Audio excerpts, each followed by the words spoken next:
Friend, আমি এখন যাচ্ছি বহরমপুর আমার বড়দির বাড়ি। তো আমাদের সাথে আগে কথা বলতে পারিনি কারণ অনেক লেট হয়ে গেছিলো।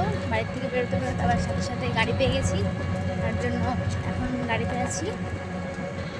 তো তোমাদের সাথে স্টেশনে গিয়ে চলে এসেছি। স্টেশনে এই দেখো, স্টেশনে চলে এসেছি। এইমাত্র আসলাম, ট্রেন ছেড়ে দিয়েছে, আবার আসবে ট্রেন, সেই ট্রেনে যেতে হবে। দিদি বাড়ি যাচ্ছি, দিদির ছেলের অন্নপ্রাশন, তো তাই যাওয়ার কথাই ছিল না। তারপরে আবার ভাবলাম না যাই, তাই এখন যাচ্ছি। এখন ট্রেনে আছি, তো ট্রেনে উঠলাম। ট্রেনে দেখো ভিড়, একদম হালকা ট্রেন, একটু ভিড়। ট্রেনেই বসে আছি, উঠেছি একটু আগে।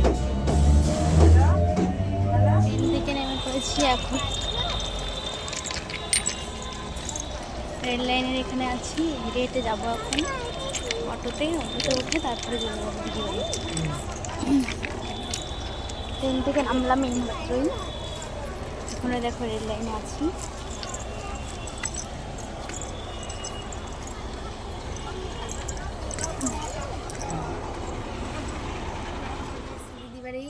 দিদিবাড়ির এই রাস্তা, এটা হেঁটে হেঁটে যাচ্ছি, রাস্তা দিয়ে চলে এসছে ওদের বাড়িতে।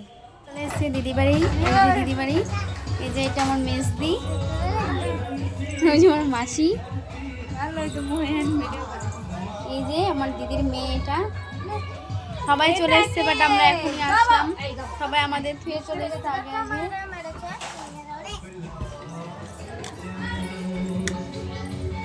এই দেখো, এই ক্যামেরার সামনে আসবে, তার জন্য শুধু ঘুরে ঘুরে আমার সামনে আসছে। ভীষণ ভালোবাসি আমাকে, আমিও ভীষণ ভালোবাসি। ঠিক আছে ফ্রেন্ড, বাই বাই। আমার ভিডিওটা কীরকম লাগলো লাইক কমেন্ট শেয়ার করবা, ঠিক আছে।